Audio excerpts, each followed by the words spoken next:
ഇപ്പോൾ വരുന്ന ഒരു പ്രധാനപ്പെട്ട വാർത്തയിലേക്കാണ് നമ്മൾ ഇനി പോകുന്നത്. ഉക്രൈനിൽ കപ്പലാക്രമണത്തിൽ മരിച്ചവരിൽ മലയാളിയും. കാസർഗോഡ് വെള്ളരിക്കുണ്ട് AKG നഗർ സ്വദേശി അഖിൽ ജോയൽ ആണ് മരിച്ചത്.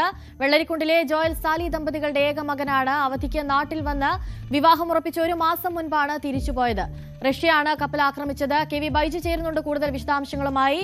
ബൈജു, അതീവ ദുഃഖകരമായ ഒരു വാർത്തയാണ് വരുന്നത്. ഒരു മലയാളി കൂടി മരിച്ചിരിക്കുന്നു ഈ ഉക്രൈൻ കപ്പൽ ആക്രമണത്തിൽ. എന്തൊക്കെയാണ് കൂടുതൽ വിശദാംശങ്ങൾ? അതെ നസ്രി, അത്തരത്തിലൊരു ദുഃഖകരമായ വാർത്ത തന്നെയാണ് ഇപ്പോൾ പുറത്തു വരുന്നത്. അതായത് യുക്രൈൻ ഒഡേസയുടെ തീരത്ത് ചരക്കു കപ്പലിന് നേരെ റഷ്യ നടത്തിയ ആക്രമണത്തിൽ മലയാളി അടക്കം 10 പേർ കൊല്ലപ്പെട്ടു എന്ന വാർത്തയാണ് ഇപ്പോൾ പുറത്തു വരുന്നത്. അതിൽ ഒരു കാസർഗോഡ് സ്വദേശിയുമുണ്ട്. വെള്ളരിക്കുണ്ട് AKG നഗർ സ്വദേശി അഖിൽ ജോയലാണ് മരിച്ചത്. അതായത് AKG നഗറിലെ ജോയലിന്റെയും സാലിയുടെയും മകനാണ് ഈ അഖിൽ ജോയൽ. 19-ാം വയസ്സിലാണ് കപ്പലിൽ ജോലിക്ക് ചേർന്നത്. ജോയൽ മികച്ച വടംവലി താരം കൂടിയാണ്. അനുസരിച്ച് സൂചിപ്പിച്ചത് അതിന് അവധിക്ക് നാട്ടിൽ വന്ന് വിവാഹം ഉറപ്പിച്ചു. ഒരു മാസം മുൻപാണ് ജോയൽ തിരിച്ചുപോയത്. ഇന്ന് ഉച്ചയോടുകൂടിയാണ് ജോലി സ്ഥലത്ത് നിന്നും മരണപ്പെട്ട വിവരം ഈ ബന്ധുക്കൾക്ക് ഇമെയിൽ വഴി ലഭിച്ചത്. ഏതായാലും അപകടം സംബന്ധിച്ച് മറ്റ് വിവരങ്ങളൊന്നും ബന്ധുക്കൾക്ക് ലഭ്യമായിട്ടില്ല.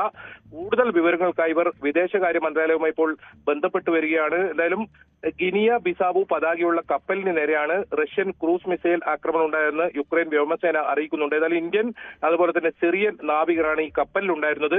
ഗോൾഡൻ ലിയോ എന്ന കപ്പലിന് നേരെയാണ് ആക്രമണം ഉണ്ടായത്. 8 പേരെ രക്ഷപ്പെടുത്തിയതായി യുക്രൈൻ നാവികസേന അറിയിക്കുന്നുണ്ട്. അതോടൊപ്പം 17 പേരാണ് ഈ കപ്പലുണ്ടായിരുന്നത്. ഇതിനു പുറമെ യുക്രൈൻ സ്വദേശിയായ പൈലറ്റും കൊല്ലപ്പെട്ടിട്ടുണ്ട്. ഏതായാലും ബന്ധുക്കൾ കൂടുതൽ വിശദാംശങ്ങൾ ഇത്തരത്തിൽ ഇപ്പോൾ അന്വേഷിച്ചു വരികയാണ്. ഇതിൽ കൂടുതൽ വിവരങ്ങൾ ബന്ധുക്കൾക്ക് ഇപ്പോൾ ലഭ്യമായിട്ടുള്ള ഒരു ഇമെയിൽ സന്ദേശം മാത്രമാണ് ഇവർക്ക് ഇപ്പോൾ വന്നിട്ടുള്ളത്. അനുശ്രീ, ബൈജു, അതുപോലെ തന്നെ ഈ അഖിൽ ജോയലിന്റെ മൃതദേഹം നാട്ടിലേക്ക് എത്തിക്കുന്നതുമായി ബന്ധപ്പെട്ടുള്ള നടപടിക്രമങ്ങൾ എന്തെങ്കിലും ആരംഭിച്ചോ? അതുമായി ബന്ധപ്പെട്ട എന്തെങ്കിലും വിവരങ്ങൾ ലഭിക്കുന്നുണ്ടോ?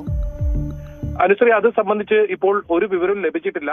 ആഭ്യന്തര മന്ത്രാലയവുമായി ഈ കാര്യം ഈ വിദേശകാര്യ മന്ത്രാലയവുമായും അതുപോലെ തന്നെ ബന്ധപ്പെട്ട് ഇതിൽ കൂടുതൽ വിവരങ്ങൾ ബന്ധുക്കൾ തേടുന്നുണ്ട്. ബൈജു ആണ് കൂടുതൽ വിശദാംശങ്ങൾ നൽകിയത്. ഉക്രൈൻ കപ്പലാക്രമണത്തിൽ മരിച്ചവരിൽ മലയാളിയുമുണ്ട് എന്നുള്ള വിവരമാണ് പുറത്തുവരുന്നത്. കാസർഗോഡ് വെള്ളരിക്കുണ്ട് AKG നഗർ സ്വദേശി അഖിൽ ജോയലാണ് മരിച്ചത്. മറ്റു കൂടുതൽ വിവരങ്ങളൊക്കെ ലഭിച്ചു വരുന്നതേ ഉള്ളൂ. വെള്ളരിക്കുണ്ടിലെ ജോയൽ സാലി ദമ്പതികളുടെ ഏക മകനാണ്. അവധിക്ക് നാട്ടിൽ വന്ന ശേഷം വിവാഹമൊക്കെ ഉറപ്പിച്ച് ഒരു മാസം മുൻപാണ് ജോയൽ തിരിച്ചുപോയത്. റഷ്യയാണ് കപ്പൽ ആക്രമിച്ചത് എന്നുള്ള വിവരങ്ങളാണ് പുറത്തുവരുന്നത്. KV ബൈജു ആണ് കൂടുതൽ വിശദാംശങ്ങൾ നൽകിയത്.